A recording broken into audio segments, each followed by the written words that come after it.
റാന്നിയുടെ ജനകീയ മുഖം, റാന്നിക്കാരുടെ പ്രിയങ്കരനായ എം.എൽ.എ. അഡ്വക്കേറ്റ് പ്രമോദ് നാരായണനാണ് ഇന്ന് നമ്മളോടൊപ്പം ഉള്ളത്. നമസ്കാരം ശ്രീ പ്രമോദ് നമസ്കാരം, നാരായണൻ. നമസ്കാരം. താങ്കൾ 5 വർഷം എം.എൽ.എ. ആയി റാന്നിയിൽ ഏകദേശം കാലാവധി പൂർത്തിയാക്കുകയാണ്. എങ്ങനെയുണ്ട് കഴിഞ്ഞ ഒരു 5 വർഷം കൊണ്ട് റാന്നിക്കുണ്ടായ ഒരു പുരോഗതി?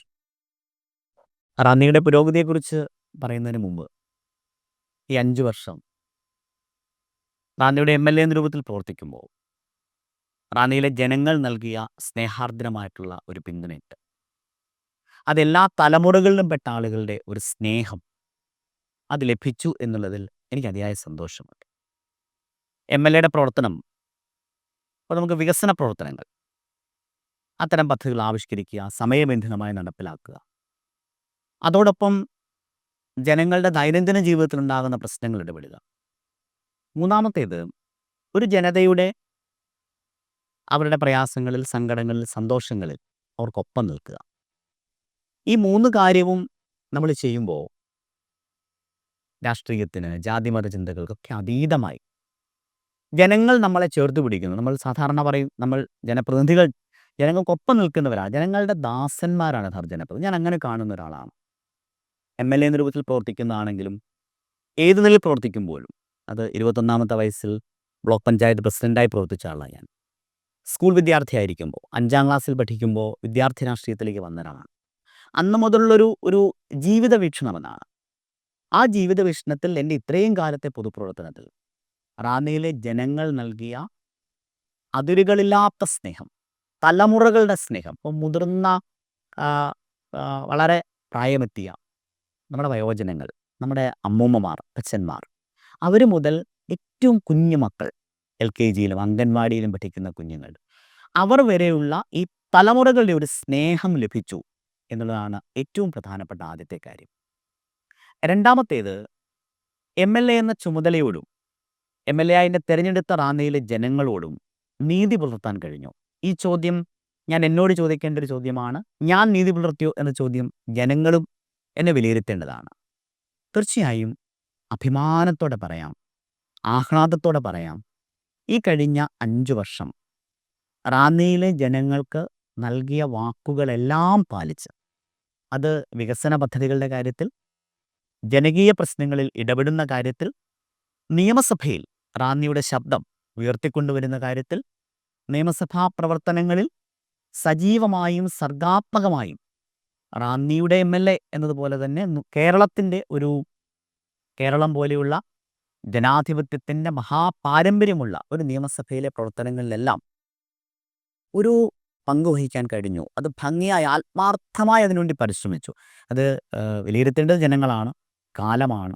പക്ഷെ അതിന് ആത്മാർത്ഥമായി അർപ്പണബോധത്തോടെ ശ്രമിച്ചു എന്ന ചാരിതാർത്ഥ്യത്തോടെയാണ്, ആഹ്ലാദത്തോടെയാണ് ജനങ്ങളെ സമീപിക്കുന്നത്. ജനങ്ങൾ വിലയിരുത്തുക എന്ന് പറയുമ്പോഴും ജനങ്ങളെ നേരിട്ട് സഹായിക്കുന്ന ഏതൊക്കെ മേഖലയിലായിരുന്നു താങ്കളുടെ ഒരു ശ്രദ്ധ പോയത്? നമുക്കിപ്പോൾ 3ആയിട്ട് വേണമെങ്കിൽ അതിനെ തിരിക്കാം. അതിലാദ്യത്തേത് ദൈനംദിനം ജനങ്ങളെ ബാധിക്കുന്ന പ്രശ്നങ്ങൾ ഇടപെടുക. അപ്പോൾ അതിലൊരു എം.എൽ.എയുടെ സാന്നിധ്യമാണ് ഏറ്റവും പ്രധാനം. 12 പഞ്ചായത്തുകൾ, 223ഓളം വാർഡുകൾ, അങ്ങേയറ്റം മല്ലപ്പള്ളിക്കിപ്പുറം കോട്ടാങ്കൽ പഞ്ചായത്തിൻ്റെ അതിരു മുതൽ കോടാനുകോടി മനുഷ്യർ ഹൃദയത്തിൽ ശരണം വിളിക്കുന്ന തത്തമസി അഹം ബ്രഹ്മാസ്മി എന്ന മഹനീയമായ ആശയം, മനുഷ്യനൊന്നാണ് എന്ന ലോകത്തോട് പറഞ്ഞ ശബരിമല, ഈ ഇത്രയും വിപുലമായ ഒരു ജനസഞ്ചയമാണ് റാന്നിയിലുള്ളത്.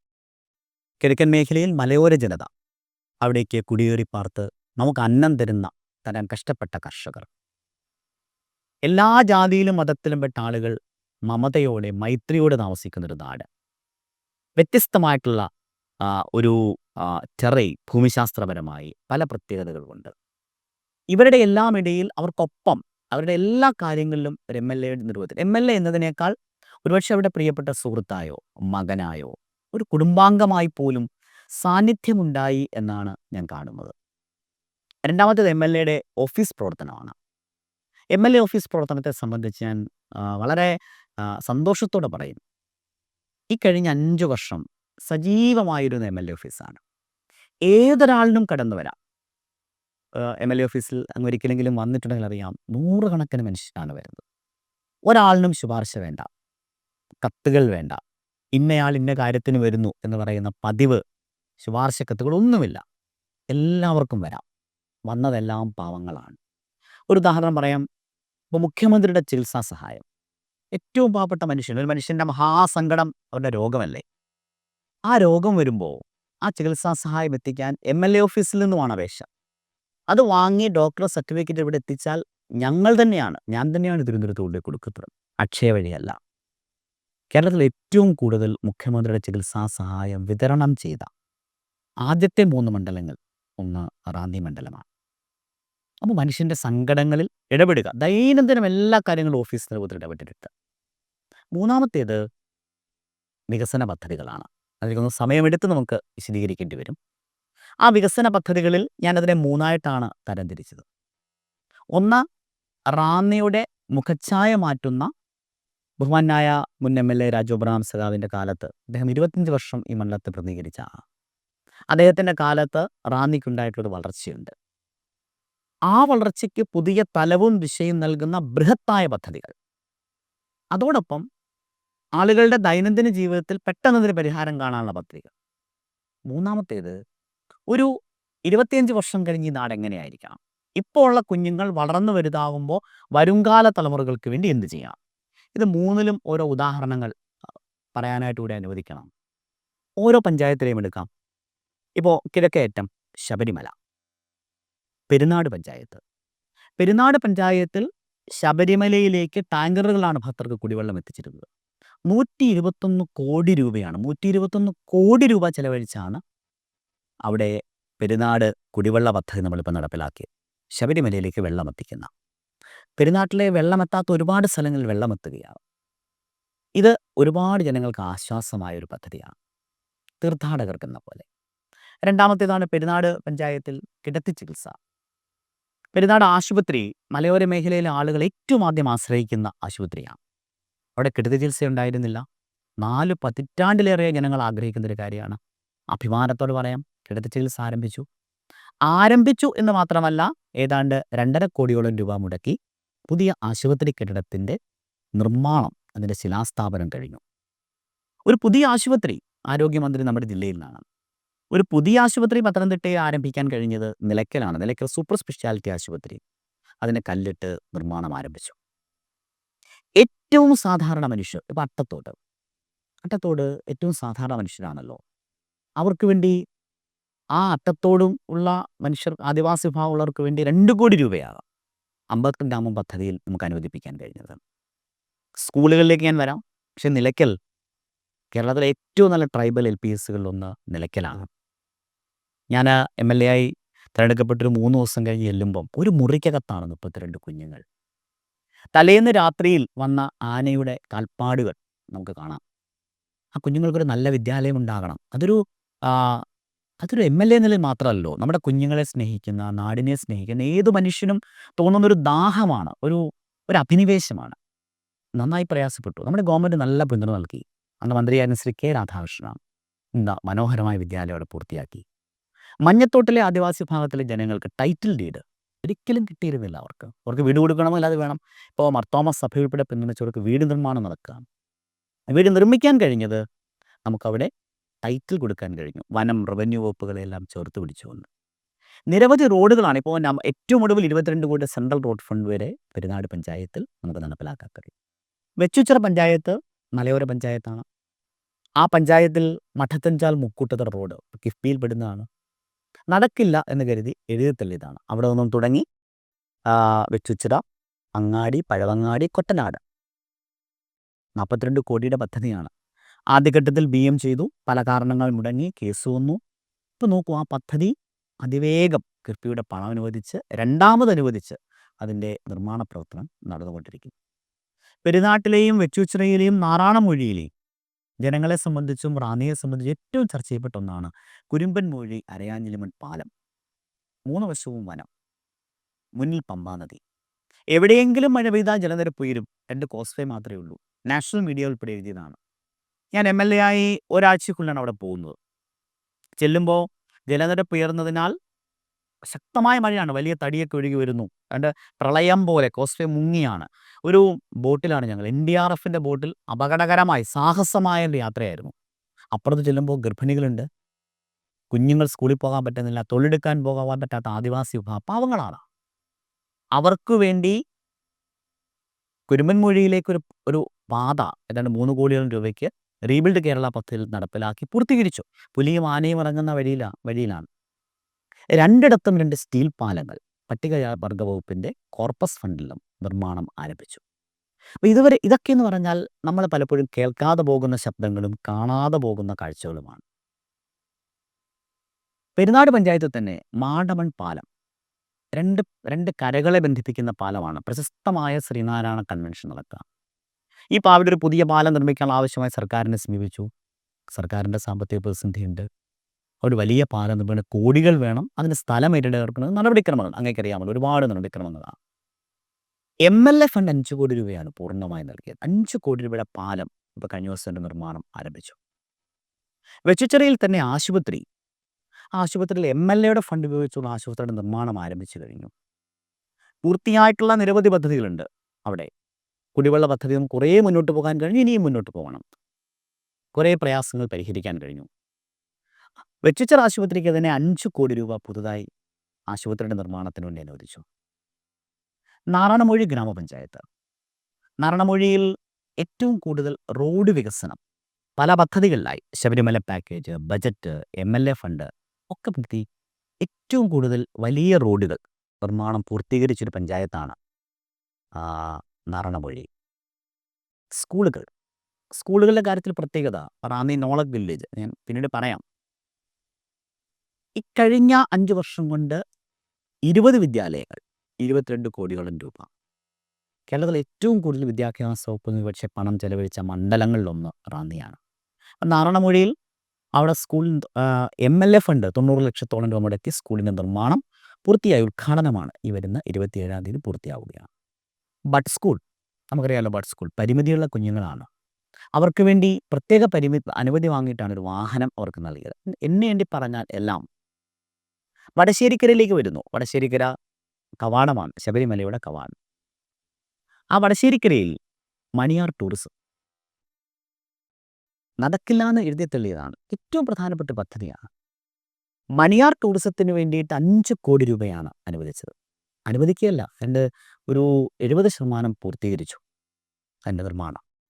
അതിന് ഒരുപാട് അനുമതി വേണ്ടി വന്നു. കാരണം നമ്മുടെ ഉദ്യോഗസ്ഥരും അറിയാമല്ലോ, നിയമക്കുരുക്കുകൾ, ഡാമിൻ്റെ സുരക്ഷയെ വരെ ബാധിക്കുമോ എന്നെഴുതിയവരുണ്ട്. അതിൻ്റെ എല്ലാം പുറകെ.